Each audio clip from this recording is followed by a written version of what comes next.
Of the Deferred Action for Childhood Arrivals program, better known as DACA, is uncertain. And Jocelyn, hundreds and thousands of immigrants and recipients are thinking now about their future. Yeah, Gianna, many of those affected people are right here in the Bay Area. There's an uncertainty consistently having to keep up with the newest developments. Now, last week, a federal judge in Texas said for now, he would allow people to continue renewing their protections and work permits, but the federal government is still prohibited from approving new DACA applications. Now, we spoke with one DACA recipient. This is Juan Prieto here, and they took us through their day as they shared their experiences along with his worries.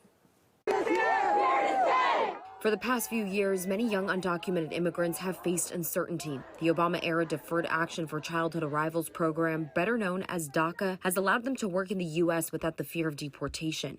But the policy has faced legal battles and continues to. I wish it didn't have that power over me, but not fearing for my deportation and being able to work to sustain myself did allow me a lot of privileges that, gave me the confidence I needed. Juan Prieto lives in the Bay Area. He's a DACA recipient and a graphic designer at the Immigrant Legal Resource Center in San Francisco, an advocacy organization. If you see him walking down the street in the city, he's like many locals trying to get to work and make a living.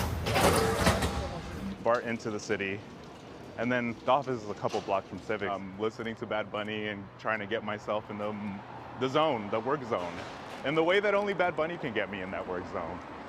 Just telling me I can dress how I want, I can be who I want, I can dance how I want. Stopping at his favorite local coffee shop is a must. Pick myself a Salvadoran quesadilla and a Mexican mocha. Gracias, eh?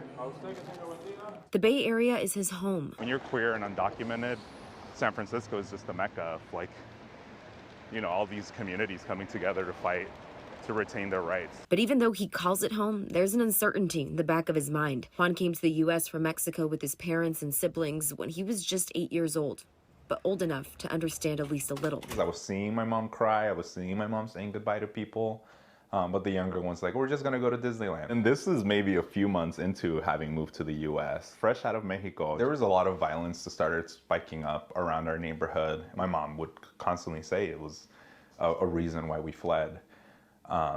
And just economic disparity there, we were poor. DACA was implemented in 2012. When Juan got it, he noticed a change. I see myself thriving. Then it's like, oh, now I can leave and go to a university, right?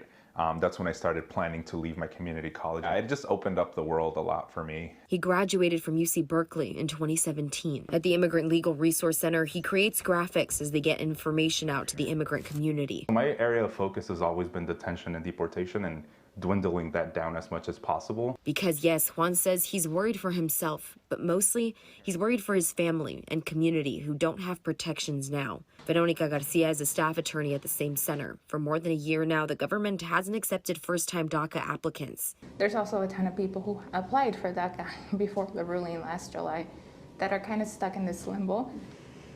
And they don't know what's going to happen, right? They paid the money. A lot of them got fingerprinted. A lot of focus goes around the DACA recipients, but we are members of families, right?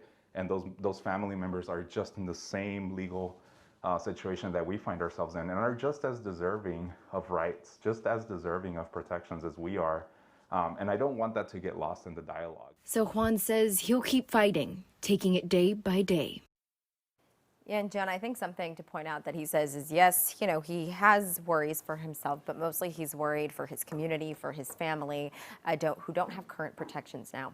I think what really sticks out too, just watching his story, Jocelyn, is just his attitude towards it all. He comes across as someone who is very positive and hoping for the best, but obviously things are so uncertain, like you said, for himself and his family. So yeah, definitely could take away from his positivity. Yeah.